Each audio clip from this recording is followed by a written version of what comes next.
जिसकी जिसकी मैं मैं हूँ। तो पर हनुमान जी तो शिव जी के अवतार थे, है ना? उनमें अपने आप में बहुत पावर्स थी, बचपन से उनकी बहुत लीलाएं थी। तो वाई, लाइक ये is it like associated to monkeys, और इज इट लाइक कुछ, मतलब क्या है ये चीज, क्या है वो, मुझे समझ में नहीं आया ये काइंड। वही है जैसे ढोल गवार शूद्र पशु नारी सकल ताड़ना के अधिकारी, कि वहां पे नारी को जैसे ताड़ना बताया गया पर उसका एक्चुअल मीनिंग कुछ और है ना? हाँ। तो उसी हाँ। तरीके से यहाँ पे जो वानर उन्होंने बोला कि मैं वानर हूँ, अगर कोई सबसे पहले सुबह उठती हमारा मुंह देख ले तो खाना नसीब नहीं होता है। तो हम्म। उसका मतलब उन्होंने एज ए बंदर रूप में या वानर रूप में उसको लिया, ना कि किसी उस रूप में लिया कि वो शिव के अवतार हैं या प्रभु के अवतार हैं। ठीक है। हम्म। हम्म। और नसीब क्यों नहीं होता है? बिकॉज वानर सबसे ज्यादा चंचल होता है। हम्म। तो उनका मतलब ये था कि जब सुबह उठते आप हमें देखोगे तो आपका मन जो एक फोकस मन है, जब आप सुबह उठते हो तो एक फोकस के साथ उठते हो कि आज सुबह आज मुझे दिन भर में ये करना है ना? हम्म। लेकिन फिर आप अनफोकस्ड हो जाते हो, मतलब होता है ना स्टार्टिंग में, अगर आप सुबह सुबह अगर आपकी किसी से कुछ हो गया तो वही चीज होती है। तो अगर आपने हम्म। सुबह उठते ही सबसे पहले हमारा चेहरा देखा या कुछ भी ऐसा करा, तो दिन भर आप इसी तरीके से बेचैन रहोगे कि आपको कुछ भी नसीब नहीं होगा। राइट। राइट। जी। ठीक है गुरु जी। गुरु जी। जी। पूछो, आप भी पूछो। पूछो, आप पूछो। मतलब जैसे ये अपन बोलते हैं ना कि जो मनुष्य योनि होती है, ठीक है। जैसे ये ज्योति जी ने पूछा कि वानर मतलब ऐसा है कि ये चीज होती है, तो ये जो योनियां मिलती हैं, है ना, जैसे बोलते हैं ना गण, सॉरी गण बोलते हैं ना गण, तो ये भी ऐसे ही कुछ होते हैं। कौन से गण? कौन से गण? जैसे वो कुंडली में होते हैं ना, हाँ, वो मनुष्य गण। कुंडली कुंडली के हिसाब से वो पूछ रहे हैं। मैच हाँ। मैच मेकिंग में देखा जाता है उसको, जैसे कोई किस गण से आया है, किस गण से आया है, इस तरीके से। नहीं, वो अपने क्वेश्चन में कंफ्यूज है अभी, उसको पता ही नहीं मैं क्या पूछ रही हूँ। वो सही है, मैं क्वेश्चन सही है मेरा। मतलब ये जो ये होते हैं, तो इसमें ये चीजें मतलब क्या मैटर करती है, ऐसा ही पूछ रही हूँ। गण क्या मैटर करते हैं कुंडलियों में, या किस योनि में हाँ, गण, क्या पूछना है? क्या पूछ रही हूँ? गण क्या मैटर करते हैं कुंडली में? Total, total. एक मिनट आप टोटल मैच मेकिंग में 6% योगदान होता है गणों का, बस 6%। अब देख लो कितने इंपॉर्टेंट होते हैं ये, है। कुंडली के बारे में अलग डिस्कस करेंगे, वरना फिर श्री रामचरितमानस में हो जाएगा। मेरी ये है कि इस बार कर लो। पूछो पूछो, तुम पूछो। आज मैं मंदिर गई थी ना, तो सडन ऐसा लगा कि मेरे पीछे से कोई साइड में आके इधर खड़ा हुआ, लेकिन कोई था नहीं। चलो बढ़िया चलो है। बढ़िया है। वहां हवन हो रहा था पीछे, मतलब मैं खड़ी थी तो मेरे पीछे हवन हो रहा था, आगे मंदिर का जो। हम्म,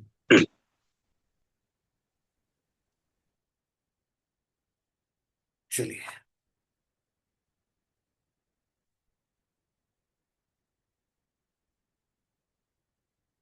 देखिए क्या होता है कि जो क्वेश्चन ज्योति जी ने स्टार्ट किया या ये तुमने पूछा, दो तरह की सोच होती है। एक सोच वो होती है जो हमारे अंदर होती है, एक वो है जो हम यूनिवर्स में बोल चुके होते हैं, है ना?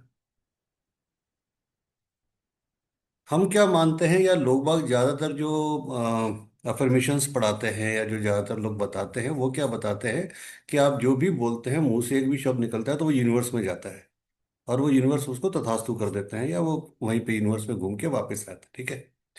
पर ये गलत बताते हैं, ये टोटली गलत बताते हैं। असली सोच जो होती है वो आपके अंदर होती है। आप जो अंदर सोच रहे हो वो यूनिवर्स में जाता है। ये सेम उसी तरीके से है कि शरीर से मैं तो मैं गंगा में डुबकी लगा रहा हूँ। सपोज मानना मैं हरिद्वार में हूँ, गंगा में डुबकी लगा रहा हूँ, और उसी घाट पे पता चल रहा है सामने ही मेरे से 100 200 300 400 मीटर पे दो लड़कियां भी नहा रही हैं, लेकिन मेरी दृष्टि पूरी उन लड़कियों की तरफ है। समझना है ना? लोग बाग क्या देख रहे हैं? अगर वैसे देखें तो मैं गंगा में डुबकी लगा रहा हूँ, मैं अंदर से क्या सोच रहा हूँ? उन लड़कियों के बारे में। समझ रहे हो आप मेरी बात? तो आप तो यूनिवर्स क्या देख रहा है या माँ गंगा क्या देख रही है, वो मेरे को ऊपर से नहीं देख रही, मैं शरीर शरीर डूब रहा है, वो देख रही है मैं अंदर से क्या सोच रहा हूँ, वो यूनिवर्स में जाता है। ठीक है। तो आपकी जो अंदर की सोच है, आप अंदर से क्या सोच रहे हैं, वो यूनिवर्स में जाता है। अगर आप सुबह उठते ही, है ना, सुबह सबसे पहले उठते ही अगर आपने पॉजिटिव सोचा कि आज का दिन मेरा बहुत अच्छा जा रहा है, आज मेरे को ये काम होने वाला है, मेरा ये होने वाला है, तो आप मानना आपका दिन अच्छा जाएगा। लेकिन आपके मन में डर है, आज सुबह तो, आज तो वो आएगा, आज तो उसका फोन आएगा, आज तो ऐसा होगा, तो आपका दिन डर डर डर और डर के साए में जाएगा, या आज तो मेरी उससे लड़ाई ना हो जाए, आज तो ये ना हो जाए, कुछ भी। तो आपकी जो अंदर की सोच है ना, वो बहुत मैटर करती, मतलब वही मैटर करती है, बाहर की सोच तो कोई मैटर ही नहीं करती। बाहर तो केवल एक शब्द है, बाहर तो केवल एक शब्द गए हैं, अंदर क्या जा रहा है वो सबसे इंपॉर्टेंट है। और वही आपका आज का दिन, वही आपका आने वाले 7 दिन, वही आपके आने वाले महीना, वही साल, वही भविष्य तय करते हैं, अंदर की सोच। बाहर की सोच से, आप एक लड़की देखने जा रहे हो, ज्योति जी अपनी बेटी के लिए लड़का देखने जा रहे हैं, ऐसा मान लेते हैं ना। ज्योति जी तो बहुत अच्छा सोच के जा रही हैं, अंदर से भी और बाहर से भी, पर बिटिया क्या है, उसके मन में कुछ और चल रहा है। पता नहीं कैसा होगा, पता नहीं मम्मी के कहने से जा तो रही हूँ, क्या सही रहेगा नहीं रहेगा, फोटो में तो सही नहीं लग रहा था, पता नहीं क्या होगा। तो नहीं बैठेगा, बैठेगा ही नहीं सही, बाहर से वो कुछ भी बोल रहे हैं, क्योंकि यूनिवर्स तक मैसेज पहुंच चुका, और यूनिवर्स वो रास्ते ही नहीं बनाएगा कि जहाँ पर वो बैठ पाई चीजें। आप अंदर से कैसा सोचते हो। अभी मेरे पास एक केस चल रहा है, एक रिलेशनशिप का, करीबन 35 साल की लड़की है, और आसपास में 1-2 साल का ही फर्क होगा लड़के का। जब सामने आते हैं दोनों तो बहुत मीठी बातें करते हैं, ऐसा लगेगा यार इतना कितना आइडल कपल है। जब एक बंद कमरे में होते हैं तो कुत्ते बिल्ली की लड़ाई भी छोटी पड़ जाती है, एक दूसरे को इतनी गाली गलौज करते हैं, मतलब हाथ तक उठाते हैं दोनों एक दूसरे के ऊपर। और वो लड़की जॉब करती है, वो दिन उसने पूरे अपनी कम्युनिटी में, अपने जहाँ पे वो बैंक में जॉब करती है, पूरे बैंक में अपने पति को ऐसा कर रखा है कि उसका पति फेमस है, कि हाँ भाई ये क्या क्या करता है, इसके साथ गलत से गलत हरकतें। तो आपके जब अंदर वो सोच ही नहीं है तो वो रिलेशन बन ही नहीं सकता, वो कितना भी कर ले। अब मैं उसको उपाय बताता हूँ, मुझे पता है वो कितना भी उपाय कर ले सब बेकार है।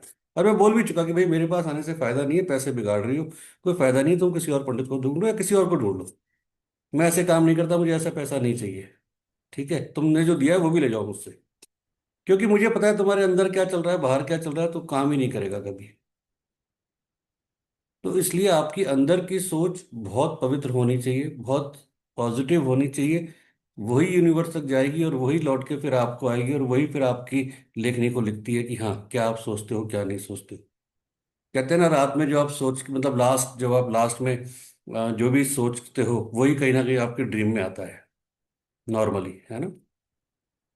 आज की तारीख में लड़के या जो भी बच्चे हैं सब लोग इंस्टाग्राम या सब कुछ देखते हैं, तो वो कहीं ना कहीं वही चीज रिपीट होती है आपके लास्ट में, आप क्या सोचते हो क्या करते हो, वही बहुत इंपॉर्टेंट रोल प्ले करता है। तो सोच आपके जीवन में बहुत मायने रखती है।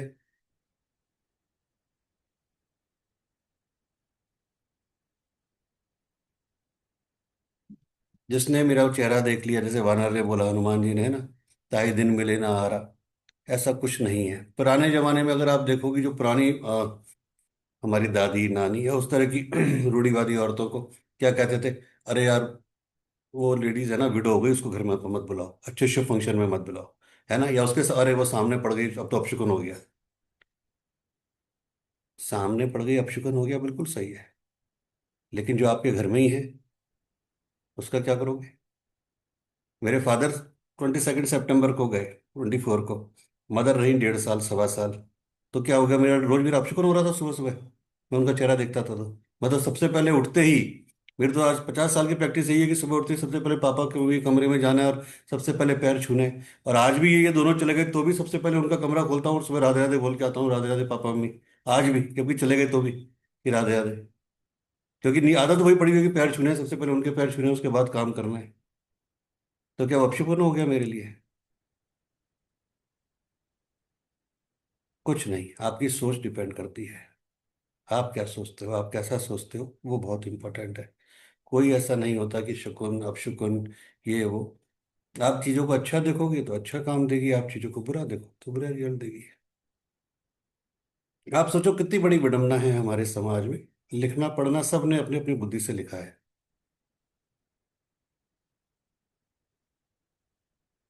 आज एक व्यक्ति चला जाता है आपके इस घर से, उसका शरीर चला जाता है, ठीक है। आप क्या करते हो? सबसे पहले उसके बिस्तर, बेड या जो भी उसके कपड़े हैं सब, कि भाई नहीं, हम नहीं पहनेंगे, है ना। ये तो करते हैं हम लोग हिंदू समाज में, कि सारे उसके पहने हुए सारे वस्त्र वस्त्र सब कुछ देते हैं, सब कुछ दान कर देते हैं। तो मुझे एक बात बताओ, उसने जो गोल्ड पहन रखा था वो क्यों रख लेते हैं? जो सिल्वर पहना था वो क्यों रखते हैं? पहना तो वो भी था ना। पूरे जीवन भर उसने गले में सोने की चैन पहनी, पूरे जीवन भर उसने वो अंगूठी को धारण करा, पूरे जीवन भर उसने जो भी बैंक में बैलेंस किया वो भी हम अपने ट्रांसफर कर लेते हैं। क्यों भाई? वो भी तो उसका कमाया हुआ है, उसको भी दान करो। जब कपड़े अपवित्र हो गए, बिस्तर अपवित्र हो गए, बेड अपवित्र हो गया, सब चीजें ही अपवित्र हो गई कि उनको आप काम में नहीं ले सकते, आपके बच्चे काम में नहीं ले सकते, तो वो पैसा, वो सोना, वो चांदी, वो क्यों काम में ले रहे हो फिर? वो पवित्र कैसे हो गए?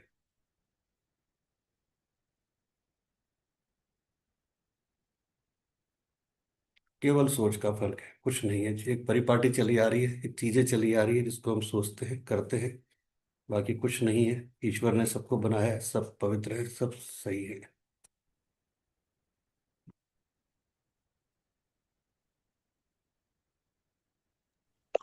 गुरुजी वो मंदिर में हुआ वो क्या था, एकदम से शॉक्ड हुई मैं, एकदम मतलब मैंने देखा टर्न करके लेकिन कोई था नहीं। तुम्हें शायद मैंने कहा था इस बार काली मंदिर जाओ तो कुछ मुझे बहुत बताना, मुझे लेके चलना, तुम भूल गई शायद। तुम भूल जाती हो। तो तुम लेके नहीं गई तो क्या? तुम तो लेके नहीं गई, पर मेरा तो आना बनता है ना। मैं तुम्हें कहा भी था, मैंने, और मैंने तो किस पर्पज से कहा था कि मैं कुछ चढ़वा रहा था वहां पे।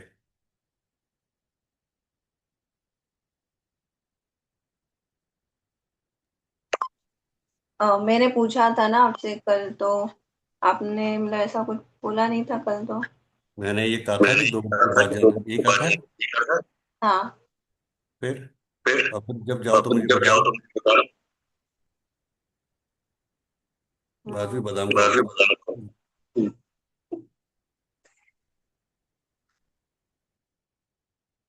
चलो, श्री रामचरितमानस उत्तरकांड। घरों में मणियों के दीपक शोभा दे रहे हैं, मूंगों की बनी हुई धेलियां चमक रही हैं, मणियों रत्नों के खंभे हैं, मरकत मणियों पन्नों से जड़ी हुई सोने की दीवारें ऐसी सुंदर है मानो ब्रह्मा ने खास तौर से बनाई हो। महल सुंदर, मनोहर और विशाल हैं। उनमें सुंदर स्फटिक के आंगन बने हैं, प्रत्येक द्वार पर बहुत से खरादे हुए हीरों से जड़े हुए सोने के किवाड़ हैं। घर घर में सुंदर चित्रशालाएं हैं जिनमें श्री राम जी के चरित्र बड़ी सुंदरता के साथ संवार कर अंकित किए हुए हैं, जिन्हें मुनि देखते हैं तो भी वे इनके चित्त को चुरा लेते हैं। सभी लोगों ने भिन्न भिन्न प्रकार की पुष्पों की वाटिकाएं यत्न करके लगा रखी हैं, जिनमें बहुत सी जातियों की सुंदर और ललित लताएं सदा वसंत की तरह फूलती रहती हैं। भौरे मनोहर स्वर से गुंजार करते हैं। सदा तीनों प्रकार की सुंदर वायु बहती रहती है। बालकों ने बहुत से पक्षी पाल रखे हैं जो मधुर बोली बोलते हैं और उड़ने में सुंदर लगते हैं। मोर, हंस, सारस और कबूतर घरों के ऊपर बड़ी शोभा पाते हैं। अब देखो, यहाँ पर एक चीज आई है, मोर, हंस, सारस, कबूतर। अब अगर आप ज्योतिषियों से पूछोगे ना, या वास्तु वालों से पूछोगे, कहेंगे सब घर की छत पे दाना मत डालो, कबूतर नहीं आने चाहिए, बड़ा अपशुकन होता है जी, उनकी बीट बड़ी अपशुकन होती है जी, राहु एक्टिवेट हो जाता है जी, है ना। या कबूतर ने आपके घर में कहीं घोंसला बना लिया, मतलब कहीं भी, तो जी बड़ा अपशुकन होता है, फेंक दो उसको उठा के। आप कैसे किसी का घर उखाड़ के फेंक सकते हो जी? बेचारे तिनके तिनका करके ला रहा है, मुश्किल से उसने 15 दिन 20 दिन में दोनों कबूतर कबूतरी इकट्ठा किया। वहां तैयारी कर रहे हैं कि एक नया बच्चा आएगा, सब कुछ वगैरह उठा के फेंक देते हो उसको। आपको लगता है आपका घर बन जाएगा? आपको लगता है आप अपने घर में प्यार से रह पाओगे? वो बेजुबान पक्षी हैं, उनको भी तो कोई सहारा चाहिए। कौन सा ग्रह रहा, कौन सा राहु एक्टिव हो गया, मुझे समझाओ तो सही। कबूतर को दाना मत डालो छत पे, क्यों मत डालो जी? सड़क पे डाल दो, सड़क पे चाहे एक्सीडेंट हो जाए बेचारों का, वो कुछ चलेगा, लेकिन घर पे मत डालो। बीट करते हैं, झाड़ू लगा दो, क्या होगा? यही तो होगा भाई, बीट करते हैं, झाड़ू लगा दो, साफ कर दो, उसमें होगा क्या?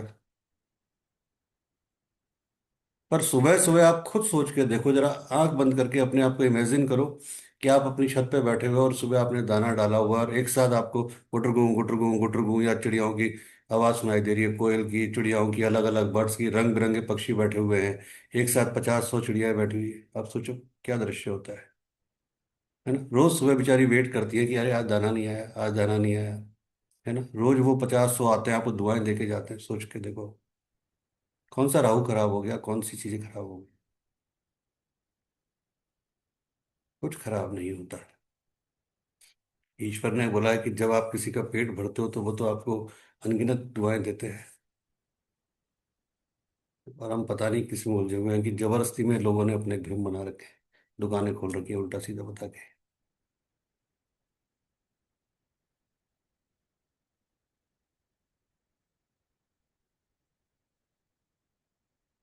वे पक्षी मणियों की दीवारों और छत में जहां तहाँ अपनी परछाई देखकर वहां दूसरे पक्षी समझकर बहुत प्रकार से मधुर वाणी बोलते और नृत्य करते हैं। बालक तोते मैंने को पढ़ाते हैं कि कहो राम रघुपति जनपालक, राज द्वार सब प्रकार से सुंदर है, गलियां चौराहे और बाजार सभी सुंदर हैं।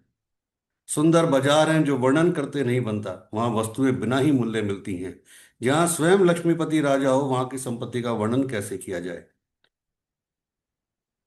बजाज, सर्राफ आदि वणिक बैठे हुए ऐसे जान पड़ते हैं मानो अनेकों कुबेर हो। स्त्री पुरुष बच्चे और बूढ़े जो भी हैं सभी सुखी सदाचारी और सुंदर हैं। नगर के उत्तर दिशा में सरयू जी बह रही है जिनका जल निर्मल और गहरा है। मनोहर घाट बंधे हुए हैं, किनारे पर जरा भी कीचड़ नहीं है। अलग कुछ दूरी पर वह सुंदर घाट है जहाँ घोड़ों और हाथियों के उठ के ठठ जल पिया करते हैं। पानी भरने के लिए बहुत से घाट हैं जो बड़े ही मनोहर हैं, वहां पुरुष स्नान नहीं करते। राजघाट सब प्रकार से सुंदर और श्रेष्ठ हैं, जहाँ चारों वर्णों के पुरुष स्नान करते हैं। सरयू जी के किनारे किनारे देवताओं के मंदिर हैं जिनके चारों ओर सुंदर उपवन हैं। नदी के किनारे कहीं कहीं विरक्त और ज्ञान परायण मुनि मुनि और सन्यासी निवास करते हैं। सरयू जी के किनारे किनारे सुंदर तुलसी जी के झुंड के जिन बहुत से पेड़ मुनियों ने लगा रखे हैं। नगर की शोभा तो कुछ कही नहीं जाती, नगर के बाहर भी परम सुंदरता है। श्री अयोध्या जी के दर्शन करने से संपूर्ण पाप भाग जाते हैं। वहां वन उपवन बावलियां और तालाब सुशोभित है। अब आप देखो यहाँ लिखा हुआ है अयोध्या प्री के दर्शन करने से सब पाप भाग जाते हैं। तो इसका मतलब अयोध्या में जितने रहते हैं सब स्वर्ग में जाएंगे, सबकी टिकट पक्की, सब मोक्ष को प्राप्त हो जाएंगे, सबकी टिकट पक्की। कैसे पॉसिबल है बताओ। ये जब राम राज्य था, जब वो सतयुग था, तब की बातें हैं कि हाँ ठीक है, सब एक साथ रहते थे, प्यार से रहते थे। आज तो एक घर में ही लोगों ने नाम लिखा हुआ है, बाहर रामायण और अंदर महाभारत चल रही होती है।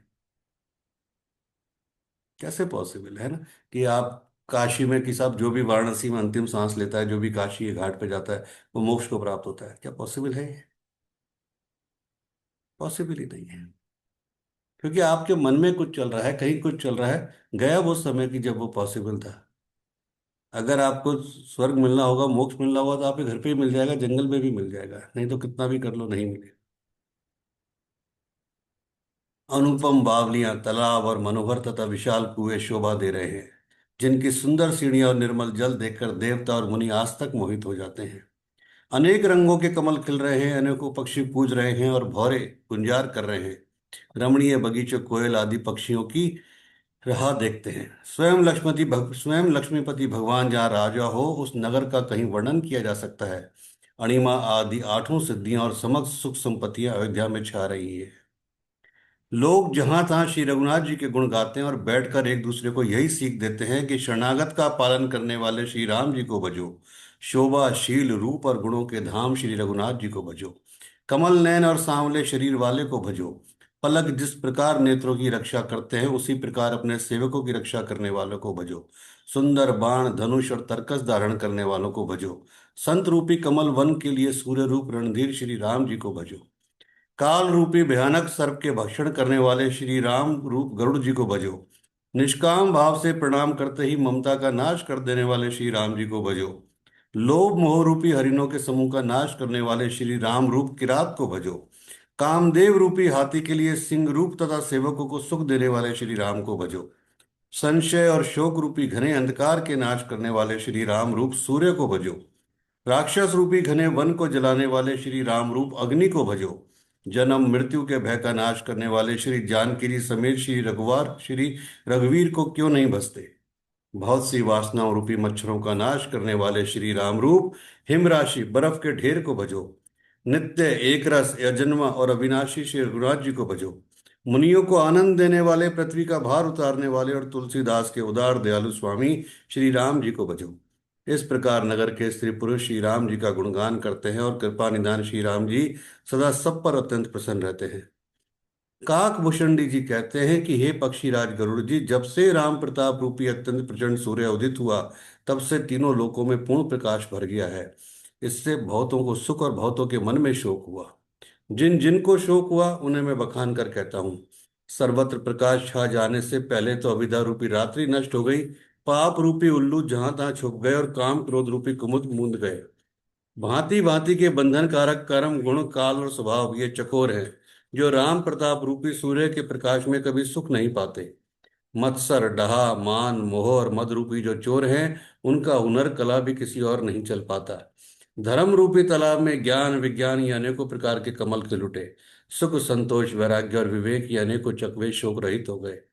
यह श्री राम प्रताप रूपी सूर्य जिसके हृदय में जब प्रकाश करता है, तब जिनका वर्णन पीछे से किया गया है, वे धर्म ज्ञान विज्ञान सुख संतोष वैराग्य और विवेक बढ़ जाते हैं, और जिनका वर्णन पहले किया गया है, वे अभिधा पाप काम क्रोध कर्म काल गुण स्वभाव आदि नाश को प्राप्त होते हैं, नष्ट हो जाते हैं। एक बार भाइयों सहित श्री राम जी परम प्रिय हनुमान जी को साथ लेकर सुंदर उपवन देखने गए। वहां के सब सब वृक्ष फूले हुए और नए पत्तों से युक्त थे।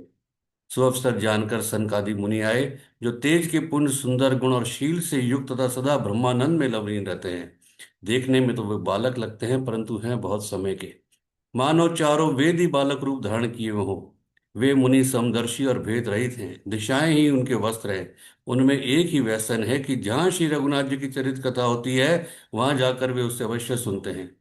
शिव जी कहते हैं कि हे भवानी, सनकादि मुनि वहां गए थे, वहीं से चले आ रहे थे जहाँ ज्ञानी मुनि श्रेष्ठ श्री अगस्त्य जी रहते थे।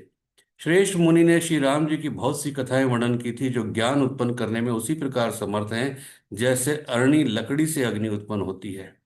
सनकादि मुनियों को आते देखकर श्री राम जी ने हर्षित होकर दंडवत किया और कुशल पूछा। फिर हनुमान जी सहित तीनों भाइयों ने दंडवत प्रणाम किया। सबको बड़ा सुख हुआ। मुनीश रघुनाथ जी की अतुलनीय छवि देखकर उसी में मग्न हो गए। वे मन को रोक ना सके। वे जन्म मृत्यु के चक्र से छुड़ाने वाले श्याम शरीर कमल नयन सुंदरता के धाम श्री राम जी को टकटकी लगाए देखते रह गए। पलक नहीं मारते और प्रभु हाथ जोड़े सिर नवा रहे हैं।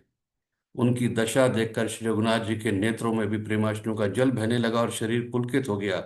तदंतर प्रभु ने हाथ पकड़कर श्रेष्ठ मुनि को बिठाया और परम मनोहर वचन कहे कि हे मुनीश्वरों सुनिए, आज मैं धन्य हो गया। आपके दर्शन से ही पाप नष्ट हो गए। बड़े ही भाग्य से सत्संग की प्राप्ति होती है और साधु सत्संगों का लाभ मिलता है, जिससे बिना ही परिश्रम जन्म मृत्यु का चक्र नष्ट हो जाता है। संत का संग मोक्ष भव बंधन से छूटने का और कामी का संग जन्म मृत्यु के बंधन में पड़ने का मार्ग है। संत कवि और पंडित तथा वेद पुराण आदि सभी सदग्रंथ ऐसा कहते हैं। प्रभु के वचन सुनकर चारों मुनि हर्षित होकर पुलकित शरीर से स्तुति करने लगे कि हे भगवान, आपकी जय हो। आप अंतर रहित विकार रहित पाप रहित अनेक रूपों में करुणामय हैं। हे निर्गुण, आपकी जय हो। हे गुण के समुद्र, आपकी जय हो जय हो। आप सुख के धाम अत्यंत सुंदर और अति चतुर हैं। हे लक्ष्मीपति, आपकी जय हो। हे पृथ्वी के धारण करने वाले, आपकी जय हो। आप उपमा रहित अजन्मा अनादि और शोभा की खान हैं। आप ज्ञान के भंडार, स्वयं मान रहित और दूसरों को मान देने वाले हैं। वेद और पुराण आपका पावन सुंदर यश गाते हैं। आप तत्व के जानने वाले, की हुई सेवा को मानने वाले और अज्ञान का नाश करने वाले हैं। हे निरंजन, माया रहित आपके अनेकों अनंत नाम हैं और कोई भी नाम नहीं है, अतः आप सब नामों से परे हैं। आप सर्वरूप हैं, सब में व्याप्त हैं और सबके हृदय रूपी घर में सदा निवास करते हैं। अतः आप हमारा परिपालन कीजिए। राग द्वेष अनुकूलता प्रतिकूलता जन्म मृत्यु आदि द्वंद्व विपत्ति जन्म मृत्यु के जाल को काट दीजिए। हे राम जी, आप हमारे हृदय में बसकर काम और मद का नाश कर दीजिए। आप परमानंद स्वरूप कृपा के धाम और मन की कामनाओं को परिपूर्ण करने वाले हैं। हे श्री राम जी, हमको अपनी अविचल प्रेम भक्ति दीजिए। हे रघुनाथ जी, आप हमें अपनी अत्यंत पवित्र करने वाली और तीनों प्रकार के तापों और जन्म मरण के क्लेशों का नाश करने वाली भक्ति दीजिए। हे शरणागतों की कामना पूर्ण करने के लिए कामधेनु और कल्प वृक्ष रूप प्रभो, प्रसन्न होकर हमें यही वर दीजिए। हे रघुनाथ जी, आप जन्म मृत्यु रूप समुद्र को सोखने के लिए अगस्त्य मुनि के समान हैं। आप सेवा करने में सुलभ हैं तथा सब सुखों के देने वाले हैं। हे दीन बंधो, मन से उत्पन्न दारुण दुखों का नाश कीजिए और हम में दृष्टि का विस्तार कीजिए। आप विषयों की आशा, भय और ईर्ष्या आदि के निवारण करने वाले हैं तथा विनय, विवेक और वैराग्य के विस्तार करने वाले हैं। हे राजाओं के शिरोमणि एवं पृथ्वी के भूषण श्री राम जी, जन्म मृत्यु के प्रवाह रूपी नदी के लिए नौका रूप अपनी भक्ति प्रदान कीजिए। हे मुनियों के मन रूपी मानसरोवर में निरंतर निवास करने वाले हंस, आपके चरण कमल ब्रह्मा जी और शिव जी के द्वारा वंदित हैं। आप रघुकुल के केतु, वेद मर्यादा के रक्षक और काल कर्म स्वभाव तथा गुणों के भक्षक हैं। आप तरन तारन तथा सब दोषों को हरने वाले हैं। तीनों लोकों के विभूषण आप ही तुलसीदास के स्वामी हैं। प्रेम सहित बार बार स्तुति करके और सिर नवाकर तथा अपना अत्यंत मनचाहा वर पाकर सनकादि मुनि ब्रह्मलोक को गए। सनकादि मुनि ब्रह्मलोक को चले गए। तब भाइयों ने श्री राम जी के चरणों में सिर नवाया। सब भाई प्रभु से पूछते सकुचाते हैं, इसलिए सब हनुमान जी की ओर देख रहे हैं। वे प्रभु के मुख की वाणी सुनना चाहते हैं, जिसे सुनकर सारे भ्रमों का नाश हो जाता है। अंतर्यामी प्रभु सब जान गए और पूछने लगे कि कहो हनुमान, क्या बात है। तब हनुमान जी हाथ जोड़कर बोले कि हे दीन दयालु भगवान, सुनिए। हे नाथ, भरत जी कुछ पूछना चाहते हैं पर प्रश्न करते मन में सुख चाह रहे हैं। भगवान ने कहा, हनुमान तुम तो मेरा स्वभाव जानते ही हो। भरत के और मेरे बीच में कभी कोई अंतर नहीं है। प्रभु के वचन सुनकर भरत जी ने उनके चरण पकड़ लिए और कहा कि हे नाथ, हे शरणागत के दुखों को हरने वाले, सुनिए। हे नाथ, ना तो मुझे कुछ संदेह है और ना स्वप्न में भी शोक और मोह है। हे कृपा और आनंद के समूह, यह केवल आपकी ही कृपा का फल है। तथापि हे कृपा निधान, मैं आपसे एक धृष्टता करता हूं कि मैं सेवक हूं और आप सेवक को सुख देने वाले हैं। इससे मेरी धृष्टता को क्षमा कीजिए और मेरे प्रश्न का उत्तर देकर सुख दीजिए कि हे रघुनाथ जी, वेद पुराणों ने संतों की महिमा बहुत प्रकार से गाई है। आपने भी अपने श्रीमुख से उनकी बड़ाई की है और उन पर आपका प्रेम भी बहुत है। हे प्रभु, मैं उनके लक्षण सुनना चाहता हूँ। आप कृपा के समुद्र हैं और तो गुण तथा ज्ञान में अत्यंत निपुण हैं। हे शरणागत का पालन करने वाले, संत और असंत के भेद अलग अलग करके मुझको समझा कर कहिए। श्री राम जी ने कहा कि हे भाई, संतों के लक्षण गुण असंख्य हैं जो वेद और पुराणों में प्रसिद्ध हैं। संत और असंतों की करनी ऐसी है जैसे कुल्हाड़ी और चंदन का आचरण होता है। हे भाई सुनो, कुल्हाड़ी चंदन को काटती है क्योंकि उसका स्वभाव या काम ही वृक्षों को काटना है, किंतु चंदन अपने स्वभाववश अपना गुण देकर उसे काटने वाली कुल्हाड़ी को भी सुगंध से सुवासित कर देता है। इसी गुण के कारण चंदन देवताओं के सिर पर चढ़ता है और जगत का प्रिय हो रहा है, और कुल्हाड़ी के मुख को यह दंड मिलता है कि उसको आग में जलाकर फिर धन से पीटा जाता है। संत विषयों में लंपट नहीं होते, शील और सद्गुणों की खान होते हैं। उन्हें पराया दुख देकर दुख और सुख देकर सुख होता है। वे सब में सर्वत्र सब समय समता रखते हैं। उनके मन में कोई शत्रु नहीं है। वे मद से रहित और वैराग्यवान होते हैं। लोभ, क्रोध, हर्ष और भय का त्याग किए हुए रहते हैं। उनका चित्त बड़ा कोमल होता है। वे दीनों पर दया करते हैं तथा मन, वचन और कर्म से मेरी निष्कपट विशुद्ध भक्ति करते हैं। सबको सम्मान देते हैं पर स्वयं मान रहित होते हैं। हे भरत, वे प्राणी संतजन मेरे प्राणों के समान हैं। उनको कोई कामना नहीं होती, वे मेरे नाम के प्राण होते हैं। शांति, वैराग्य, विनय और प्रसन्नता के घर होते हैं। उनमें शीतलता, सरलता, सबके प्रति मित्र भाव और ब्राह्मणों के चरणों में प्रीति होती है, जो धर्मों को उत्पन्न करने वाली है। हे तात, ये सब लक्षण जिसके हृदय में बसते हों उसको सदा सच्चा संत मानना। जो मन के निग्रह, इंद्रियों के निग्रह, नियम और नीति से कभी विचलित नहीं होते और मुख से कभी कठोर वचन नहीं बोलते, जिन्हें निंदा और स्तुति दोनों समान है और मेरे चरण कमलों में जिनकी ममता है, वे गुणों के धाम और सुख की राशि संतजन मुझे प्राणों के समान प्रिय हैं। अब असंतों का स्वभाव सुनो। कभी भूल कर भी उनकी संगति नहीं करनी चाहिए। उनका संग सदा दुख देने वाला होता है। जैसे बुरी जाति की गाय कपिला गाय को अपने संग से नष्ट कर डालती है, दुष्टों के हृदय में बहुत बड़ा संताप रहता है। वे पराई संपत्ति देखकर सदा जलते रहते हैं। वे जहां कहीं दूसरों की निंदा सुन पाते हैं वहां ऐसे हर्षित होते हैं मानो रास्ते में पड़ा खजाना पा लिया हो। वे काम, क्रोध, मद और लोभ के परायण तथा निर्दयी, कपटी, कुटिल और पापों के घर होते हैं। वे बिना ही कारण सब किसी से वैर किया करते हैं। जो भलाई करता है उसके साथ भी बुराई करते हैं। उनका झूठा ही लेना और झूठा ही देना होता है। झूठा ही भोजन होता है और झूठा ही चबाना होता है। अर्थात वे लेने देने के व्यवहार में झूठ का आश्रय लेकर दूसरों का हक मार लेते हैं, अथवा झूठी डींग हाँका करते हैं कि हमने लाखों रुपए ले लिए, करोड़ों का दान कर दिया। इसी प्रकार खाते हैं चने की रोटी और कहते हैं कि आज खूब माल खाकर आए, अथवा लोगों का माल चबा कर ले जाते हैं और कहते हैं कि हमें बढ़िया से बढ़िया भोजन वैराग्य प्राप्त हुआ। मतलब यह है कि वे सभी बातों में झूठ ही बोला करते हैं। जैसे मोर बहुत मीठा बोलता है परंतु उसका हृदय ऐसा कठोर होता है कि वह महान विषैले सांपों को भी खा जाता है, वैसे ही वे भी ऊपर से मीठे वचन बोलते हैं परंतु हृदय के बड़े ही निर्दयी होते हैं। वे दूसरों से द्रोह करते हैं और पराई स्त्री, पराय धन, पराई निंदा में आसक्त रहते हैं। वे पामर और पाप में मनुष्य नर शरीर धारण किए हुए राक्षस हैं। लोभ ही उनका ओढ़ना और लोभ ही उनका बिछोना होता है, अर्थात लोभ से ही वे सदा घिरे हुए रहते हैं। वे पशुओं के समान आहार और मैथुन के ही प्राण होते हैं। उन्हें यमपुर का भय नहीं लगता। यदि किसी की बड़ाई सुन पाते हैं तो वे ऐसी दुख भरी सांसें लेते हैं मानो उन्हें जुड़ी आ गई हो। और जब किसी की विपत्ति देखते हैं तब ऐसे सुखी होते हैं मानो जगत भर के राजा हो गए हों। वे स्वार्थ परायण, परिवार वालों के विरोधी, काम और लोभ के कारण लंपट और अत्यंत क्रोधी होते हैं। वे माता पिता गुरु ब्राह्मण किसी को नहीं मानते। आप तो नष्ट हुए रहते हैं, साथ ही अपने संग से दूसरों को भी नष्ट करते हैं। मोहवश दूसरों से द्रोह करते हैं। उन्हें ना तो संतों का संग अच्छा लगता है, ना भगवान की कथा ही सुहाती है। वे अवगुणों के समुद्र, मंद बुद्धि, कामी, रागयुक्त, वेदों के निंदक, जबरदस्ती पराये धन के स्वामी, लूटने वाले होते हैं। वे दूसरों से द्रोह तो करते ही हैं परंतु ब्राह्मण द्रोह विशेषता से करते हैं। उनके हृदय में दंभ और कपट भरा रहता है परंतु वे ऊपर से सुंदर वेश धारण किए रहते हैं। ऐसे नीच और दुष्ट मनुष्य सतयुग और त्रेता में नहीं होते, द्वापर में थोड़े से होंगे और कलयुग में तो इनके झुंड के झुंड होंगे। हे भाई, दूसरों की भलाई समान कोई धर्म नहीं है और दूसरों को दुख पहुंचाने के समान कोई नीचता नहीं है। हे तात, समस्त पुराणों और वेदों का यह निर्णय निश्चित सिद्धांत मैंने तुमसे कहा है, इस बात को पंडित लोग जानते हैं। मनुष्यों का शरीर धारण करके जो लोग दूसरों को दुख पहुंचाते हैं उनको जन्म मृत्यु के महान संकट सहने पड़ते हैं।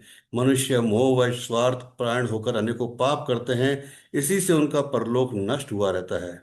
हे भाई, मैं उनके लिए काल रूप भयंकर हूँ और उनके अच्छे बुरे कर्मों का यथायोग्य फल देने वाला हूँ। ऐसा विचार कर जो लोग परम चतुर हैं वे संसार के प्रवाह को दुख रूप जानकर मुझे ही बसते हैं। इसी से वे शुभ और अशुभ फल देने वाले कर्मों का त्याग कर देवता, मनुष्य और मुनियों के नायक मुझको भसते हैं। इस प्रकार मैंने संतों और असंतों के गुण कहे। जिन लोगों ने इन गुणों को समझ रखा है वे जन्म मरण के चक्कर में नहीं पड़ते। हे तात सुनो, माया से रचे हुए ही विवेक अनेक सब गुण और दोष हैं, इनकी कोई वास्तविक सत्ता नहीं है। गुण विवेक इसी में है कि दोनों ही ना देखे जाएं, इन्हें देखना ही अविवेक है। भगवान के श्रीमुख से ये वचन सुनकर सब भाई हर्षित हो गए। प्रेम उनके हृदयों में समाता नहीं है, वे बार बार बड़ी विनती करते हैं। विशेषकर हनुमान जी के हृदय में अपार हर्ष है। तदंतर श्री राम जी अपने महल को गए। इस प्रकार वे नित्य नई लीला करते हैं। नारद मुनि अयोध्या में बार बार आते हैं और आकर श्री राम जी के पवित्र चरित्र गाते हैं। मुनि यहाँ से नित्य नए नए चरित्र देखकर जाते हैं और ब्रह्मलोक में जाकर सब कथा कहते हैं। ब्रह्मा जी सुनकर अत्यंत सुख मानते हैं और कहते हैं कि हे तात, बार बार श्री राम जी के गुणों का गान करो।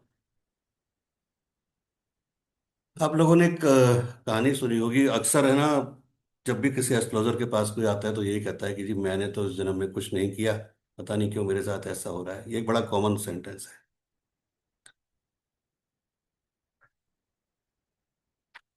एक राजा था।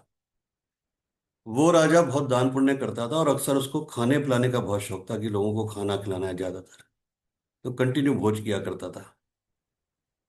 तो एक बार कोई रसोई बन रही थी और उसने काफी साधु संतों को बुला रखा था। उधर दूर कोई एक चील उड़ रही थी और वह चील आसमान में एक सांप को पकड़ के लेके जा रही थी और सांप अपने को छुड़ाने की पूरी चेष्टा कर रहा था और चील छोड़ नहीं रही थी। अचानक चील उस जगह से गुजरी जहां पे वो खाना बन रहा था और सांप ने उसी समय पर उस चील को डस लिया। जैसे ही डसा तो चील ने एक सेकंड के लिए उसकी पकड़ कमजोर हुई और वह सांप खाने के अंदर गिर गया, जो किसी ने नहीं देखा। खाना परोसा गया, खाया पंडितों ने, सबने। तो कई पंडितों की मृत्यु हो गई और कई लोग बीमार हो गए। अब राजा भी परेशान, रसोईया भी परेशान, सब परेशान कि ये हुआ कैसे, सालों से खिला रहे हैं, कुछ नहीं हुआ, आज ऐसा क्या हो गया। सब लोग परेशान। थोड़े दिन के लिए वो खाना पीना बंद हो गया, फिर राजा ने वापस चालू किया। सब लोगों से पूछा, अपने मंत्रियों से सलाह की, ज्योतिषियों से सलाह की, सबने कहा आपका कोई दोष नहीं है, आप अपने ऊपर ना लें, ये शायद विधाता की कोई इच्छा थी, हो गया, कोई बात नहीं। तो वापस चालू किया। वापस चालू किया तो लोग बाग थोड़े कम आए। उधर ऊपर यमराज परेशान हो गए। अब यमराज परेशान क्यों हो गए? यमराज बोले मैं करूं क्या? ये जो इतने लोगों की मृत्यु हुई या इतने लोग परेशान हुए, अब मैं किसके कर्म में ये लिखूं? क्या मैं राजा के कर्म में लिखूं, क्योंकि राजा ने खाना किया था? क्या मैं हलवाई के कर्म में लिखूं कि खाना वो बना रहा था? क्या मैं चील के कर्म में लिखूं कि वो ऊपर उड़ रही थी? या मैं सांप के कर्म में लिखूं कि उसने डसा और उसी समय गिर गया? अब मैं किसके कर्म पे लिखूं? तो यमराज विष्णु जी के पास पहुंचे कि हे प्रभु, मुझे तो समझ में नहीं आ रहा कि करूं क्या, किसके किसके कर्म में लिखूं, क्या करूं? तो बोले रुक जाओ, अभी थोड़ा सा इंतजार करो। तो ठीक है प्रभु, इंतजार कर लेता हूँ। राजा ने फिर खाना पीना चालू किया। अब सामने से कुछ लोग, तपस्वी लोग आ रहे थे, साधु लोग आ रहे थे, और एक स्त्री पानी भरने जा रही थी। तो उन तपस्वियों ने स्त्री से पूछा कि माई, वो राजा का महल कहाँ है? बोले क्यों, क्या काम है? बोले नहीं, वहां पे आज भोज है, तो भोज में जाना है। तो उसने बता दिया रास्ते से कि वहां पर महल है और ऐसे ऐसे चले जाना। तो वो चलने लगे। तो स्त्री ने बोला कि एक बात ध्यान रखना लेकिन, कि राजा के यहाँ आजकल खाना अच्छा नहीं बनता, और जो भी खाना खाता है मर जाता है, और पहले भी कुछ लोग मर गए हैं, तो तुमको अगर मरना है तो चले जाओ, नहीं मरना है तो मत जाओ। मेरा तो काम था बताने का, बाकी तुम्हारी इच्छा। वो चले गए, खाना खा लिया। उधर विष्णु भगवान ने यमराज को बुलाया। बोले वो स्त्री है, उसके, तुमने पूछा था ना किसके कर्म पे लिखूं, उस स्त्री के कर्म पे लिखो ये सारा दोष। बोले हैं? तो ये उन्होंने पूछा यमराज ने कि महाराज, इसका तो कोई लेना देना ही नहीं है। जिस दिन खाना हुआ था ना, तो ये स्त्री को पता ही नहीं था कोई स्त्री का इसका। सांप था, चील थी, हलवाई था, राजा थे, ये स्त्री कहाँ से बीच में आ गई? तो उन्होंने बोला कि राजा ने निस्वार्थ भाव से सेवा की, हलवाई ने निस्वार्थ भाव से खाना बनाया, चील अपने परिवार को पालने के लिए सांप को लेके जा रही थी तो वह अपना कर्म कर रही थी, सांप अपना स्वयं का रक्षण कर रहा था, उसने अपना कर्म किया। लेकिन इन सब का मजा किसने लिया? मजा लिया उस स्त्री ने। उस स्त्री ने उस राजा की निंदा करके और उसकी हंसी उड़ा के इन सब बातों का मजा लिया। तो असली दोष उसका है जो उसका मजा ले रहा है, इसलिए इसके माथे पर उस कर्म को लिखा जाए। तो कई बार हम अनजाने में इस तरह की कर्म कर देते हैं, किसी की निंदा करके, कि किसी के घर में कोई शादी टूट गई, किसी का डाइवोर्स हो गया, किसी का कुछ हो गया, और हमें लगता है कि बहुत अच्छा हुआ, बहुत, हम उसके मजाक करते हैं, देखो उसकी बहू भग गई, उसके साथ वैसा हो गया, उसके साथ। हमें नहीं पता कि अनजाने में कितने दोष हमको लग रहे हैं। हाँ। तो कर्म, श्री रामचरितमानस यही बताती है, या जितने भी ग्रंथ हमारे यही बताते हैं कि एक एक चीज जो है, हमें पता नहीं होता कि किस दोष का हमें वो परिणाम मिल रहा है। आज की तारीख में अगर आप देखेंगे, रिलेशनशिप बिगड़ रही है, ठीक है, सबसे ज्यादा रिलेशनशिप बिगड़ रही है, स्पेशली नए बच्चों में। पहले के टाइम में ये था कि 40 साल, 50 साल, 60 साल, 70 साल तक रिश्ते टिकते थे, और सबसे बड़ी बात यह है कि रिश्ते भी वो टिकते थे जहां पर किसी ने एक दूसरे को देखा नहीं, है ना? किसी के भी हमने तो कभी देखा ही नहीं, पहली बार एक दूसरे को देखा। आज आप डेटिंग पर जा रहे हो, रखा हुआ है 5 5 6 6 महीने तक रिलेशनशिप में, फिर भी टूट रहे हैं।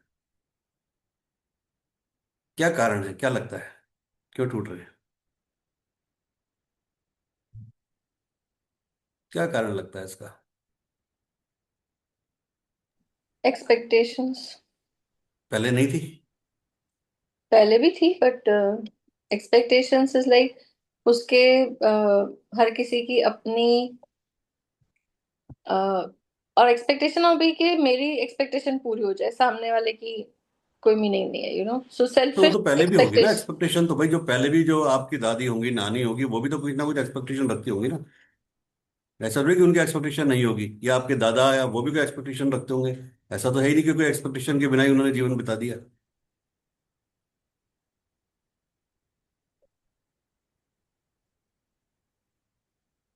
क्या लगता है और?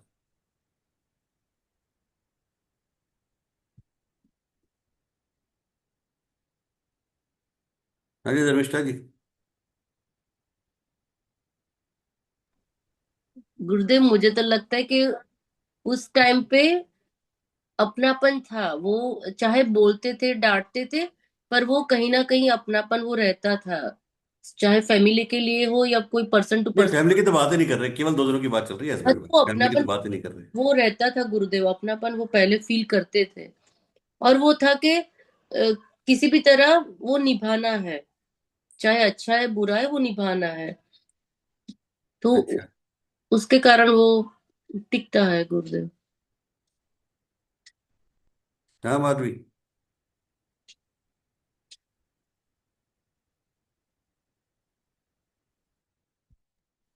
गुरुजी, ईगो क्लैश होता है, सबसे बड़ी प्रॉब्लम। पहले नहीं था ईगो? पहले इतना वो नहीं होता होगा ना।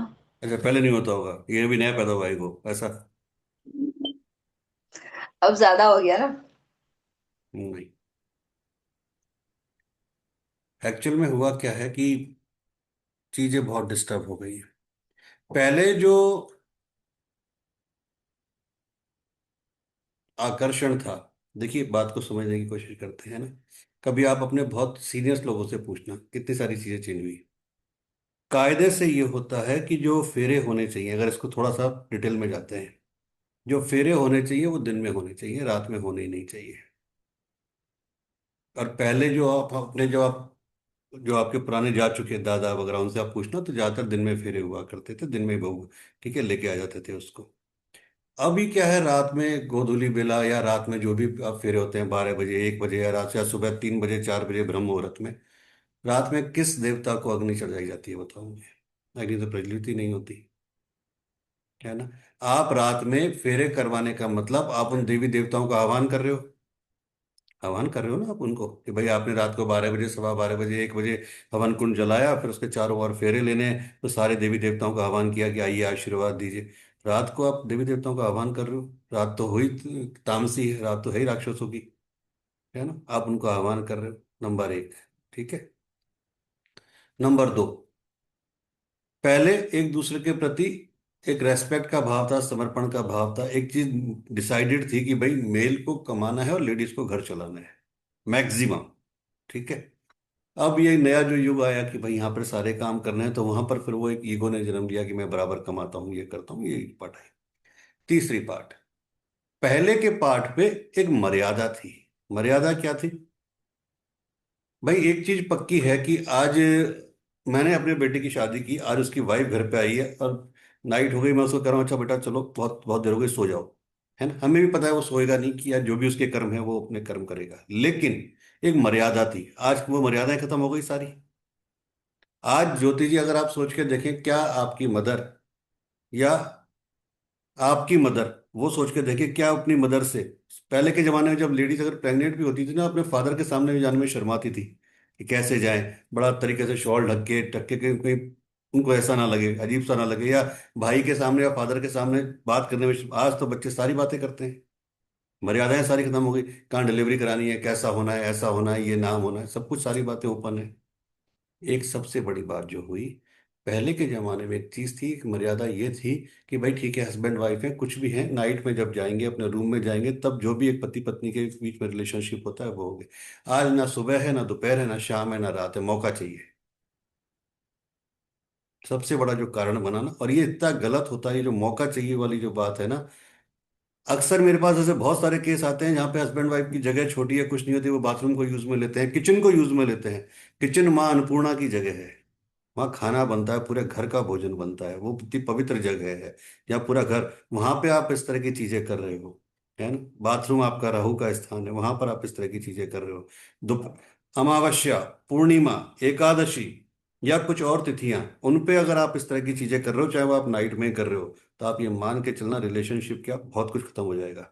अमावस्या आपके पितरों के लिए, एकादशी आपके उनके लिए, आप ऐसी तिथियों पर अगर आप अपने इस तरह की चीजें कर रहे हो, तो आपकी रिलेशनशिप डिस्ट्रॉय होनी है, कोई ताकत नहीं जो उसको रोक देगी। हम चाहे उन चीजों को माने चाहे नहीं माने, लेकिन असल प्रभाव जो आता है वो आता ही है, क्योंकि वही हमारे रूट्स हैं, वही हमारी जड़ है। तो लोग बाग इस चीज को बिल्कुल नहीं समझते ना। हम इसको एक नाम देते हैं कि मॉडर्नाइजेशन, ये मॉडर्नाइजेशन नहीं है। ये मॉडर्नाइजेशन नहीं है ना? अगर मॉडर्नाइजेशन ही है तो फिर क्यों आप, फिर तो सब कुछ ओपन ही कर दो ना, क्यों, फिर क्या जरूरत है? ये मॉडर्नाइज, हम उन चीजों को करते हुए भी देवी देवताओं के किचन में आपके साथ कई जगह देखा गया, भगवान की फोटो आपने अपने रूम में लगा रखी है, आपने जोश जोश में लगा ली अपने हनुमान जी की फोटो या किसी देवी देवता की फोटो, वहीं पे आप अपने सारे कर्म कर रहे हो, है ना? ऐसा थोड़ी चलता है कोई। तो कुछ चीजों की मर्यादाओं को ध्यान रखना जरूरी है ना? आज की तारीख में बड़ा फैशन हो गया कि आज की तारीख में जो सबसे बड़ा आपका दोस्त मित्र, या जिसे कहूँ कि आपका पति पत्नी से भी ज्यादा जो खास हो गया, वो हो गया आपका मोबाइल। और मैक्सिमम लोग बाग अपने मोबाइल को टॉयलेट तक में लेके जाते हैं कि साहब फ्रेश होने भी गए तो मोबाइल पे बात कर रहे हैं, लगे हुए हैं लंबे लंबे थोड़ा, है ना? आप सोच के देखो, आपका मोबाइल आपका बैंक है, आपका एटीएम है, सब कुछ है उसके अंदर, आपके देवी देवताओं की फोटो, परिवार की फोटो, और आप उसको लेके कहाँ बैठे हो? गुरु जी, जैसे आ, लोग घर में रूम्स में, बेडरूम्स में राधा कृष्ण रखते हैं, उनकी फोटो लगाते हैं, तो क्या वो भी गलत है? गलत है, बिल्कुल गलत है। राधा कृष्ण में कहाँ कहाँ लिखा हुआ है? अल्टीमेटली आप राधा कृष्ण को क्या मानते हो? राधा कृष्ण को हम, आप ईश्वरी तो मानते हो। भाई आपने उनको दर्जा, आपने उनको वैलेंटाइन का दर्जा थोड़ी दे रखा है कि ये कोई लवर है। पर जैसे बहुत सारे वास्तु बुक्स में बहुत सारी जगह पे उसको लिखा गया है कि भाई रखनी चाहिए for the relationship and all that, Madhur ठीक है, बिल्कुल रिलेशनशिप। रखना चाहिए। आप अपने रूम में मिरर भी रखते हो, हम्म। जिसे हम लोग ड्रेसिंग टेबल कहते हैं, कुछ भी कह लो आप, है हम्म। ना, जो फीमेल सब। अगर वो आपके बेड पर रिफ्लेक्शन डालता है, वास्तु जानती हो, आपको समझ में आता हाँ, है बेड पर रिफ्लेक्शन डालना गलत होता है, गलत तो होता हम क्या कहते हैं कि रात में उसको कवर कर दो, है। कोई कर्टेन डाल दो, या उसने लगा रखा है कुछ भी, कवर कुछ भी डाल दो। हम्म। सेम अगर आपके राधा कृष्ण आपने लगा रखे हैं, कर्टेन तो डालोगे आप। ओके। ठीक है, आपने लगा रखे हैं, बिल्कुल अच्छी बात है, आपकी बात मान गया, वास्तु वालों ने बोला, उन्होंने बोला कि रिलेशनशिप के लिए बहुत अच्छी, विकेट लगा दो। लेकिन एक टाइम पे तो आप उस पर कर्टेन डालोगे ना। अगर आपके जवान बच्चे सेम आपके सामने उसी कंडीशन में आ जाएं जिस टाइम में बचपन में थे, चलेगा? हम्म। नहीं चलेगा ना। तो सेम वही कंडीशन उनके साथ है कि वो ठीक है आपके हिसाब से किसने आपने लगा दिया, पर उसके जब एक टाइम आ रहा है, उस टाइम पे तो आप उनको कर्टेन से कवर कर सकते हो या कुछ भी कवर कर सकते हो। ओके। सेम अक्सर देखते हैं हम लोग कि ज्यादातर लोग बाग क्या गलती करते हैं, बाथरूम में अपने कपड़े छोड़ देते हैं, मैक्सिमम लोग बाग, है ना? हम्म। रात को आए, थके आ रहे हैं, ऑफिस से आए, अपनी शर्ट उतारी, पैंट उतारी, या बाथरूम में डाल दिया। सबसे ज्यादा रिलेशनशिप डिस्ट्रॉय होती है, सबसे ज्यादा चीजें डिस्ट्रॉय होती है। कपड़े कभी भी बाथरूम में नहीं छोड़ने चाहिए, क्योंकि बाथरूम आपके राहु का स्थान है, वहाँ क्या है, नेगेटिविटी है, वहाँ क्या है, गंदगी है, आप अपनी गंदगी छोड़ के आते हो सब कुछ। वो सारी एनर्जी वो कपड़े कैच करते हैं, सबसे ज्यादा कपड़े कैच करते हैं। और जब आप उन्हीं कपड़ों को पहनकर सुबह वापस ऑफिस जाते हो या झाड़ पहुंच के ऑफिस जाते हो बिना धुलाए, तो वहीं पे बॉस आपके ऊपर चिल्लाता है, वहीं पे आपकी वाइफ आपके ऊपर चिल्ला रही है, फिर आप कहते हो पता नहीं मेरे साथ ऐसा क्यों हो रहा है, कि मैं तो बहुत अच्छी मेहनत करता हूँ फिर भी मेरे साथ ऐसा हो रहा है। अरे भैया, आप नेगेटिव एनर्जी लेके कैरी कर रहे हो, तो ऐसा ही होगा, क्या होगा? ये छोटी छोटी चीजें हैं जो बहुत ज्यादा डिस्टर्ब करती हैं। लोग बाग केवल बड़ी बड़ी बातें करते हैं, बड़े उपाय बताते हैं, जबकि छोटी छोटी बातें ना, जो कहते हैं ना कि पानी की, अगर आपके घर में एक छोटा सा मटके में छोटा सा छेद भी हो गया तो पूरे पानी को खाली कर देगा। ऐसा जरूरी उसके लिए बड़ा छेद ही जरूरी है? छोटा सा छेद ही पूरा कर देगा। तो वही चीज हमारे साथ भी होती है कि हम छोटी गलतियों को इग्नोर कर देते हैं और बड़ी पे ध्यान देते हैं, और लोग बाग भी केवल बड़ी पे ध्यान देते हैं, जबकि ऐसा नहीं होना चाहिए। हमारी जो ग्रंथ हैं, हमारी जो संस्कृति है, चाहे वो श्रीमद् भागवत हो या कुछ भी हो, उनको जितना हम लेके चलेंगे, है ना, और जितना हम उसका अनुसरण करेंगे, उतना ही वो, आप कितने भी देखो, एक चीज मान के चलिए, आप कितनी भी राम कथाएं सुन लीजिए कि जी मैं तो हर राम कथा में जाता हूँ, मैं तो हर श्रीमद् भगवद गीता सुनती हूँ, लेकिन ये सुनने के बाद फिर आप वही अब्यूजिव भाषा बोल रहे हो। शाम को पता चलता है कि आप न्यूड फिल्में देख रहे हो, ब्यूट फिल्में देख रहे हो, या इंस्टाग्राम पे कुछ बोलते, कोई फायदा नहीं है उन सबका, फिर कोई फायदा नहीं है उन सबका, वो सब बेकार है। आप सब कुछ कर रहे हो, लेकिन आप अपने फादर मदर को ही नहीं पूछ रहे, उनकी परवाह ही नहीं कर रहे, सब कुछ बेकार है, कोई मतलब नहीं है। क्योंकि अल्टीमेटली देखिए, ये साइकिल का पहिया है। अगर आज ज्योति जी ने अपने father in law mother in law की सेवा की है, तो उनके बच्चे देख रहे हैं कि हमारी मम्मी ने कैसी सेवा की है, हमारे पापा ने कैसी सेवा की है, क्या किया है। तो उनको बोलने की जरूरत नहीं है कि बुढ़ापे में उनके बच्चे उनके साथ क्या करेंगे। वो ऑटोमेटिक वो करेंगे, क्योंकि उन्होंने देखा है वो सब। कि यार हमारी मम्मी ने कितनी क्या क्या सेवा की है, कैसे की है, क्या किया है। लेकिन उन्होंने अगर ये देखा है कि हमारे मम्मी पापा ने उनको एक बंद कमरे में कैद कर दिया था और कुछ नहीं, है ना, तो चिंता ना करें। कल को आपका भी, आपकी भी वही एज आ रही है, तैयार रहिए। साइकिल का पहिया तो घूमेगा, पक्का घूमेगा। तो यही चीजें हैं जो हमें हमारे ग्रंथ या वो बताते हैं। लेकिन प्रॉब्लम ये होती है कि हम केवल पढ़ते हैं, और जब तक पढ़ते हैं, जब तक सुनते हैं, तब तक ही है, उसके बाद चीजें गायब। तो उसको पढ़ना नहीं, उसको उतारना बहुत जरूरी है। और कुछ चीजों को, अगर बेसिक चीजों को भी हमने पकड़ लिया ना, तो लाइफ की बहुत सारी प्रॉब्लम्स का सॉल्यूशन निकल जाता है, कहीं कोई दिक्कत ही नहीं है। बस उनको संभाल के रखने की जरूरत है।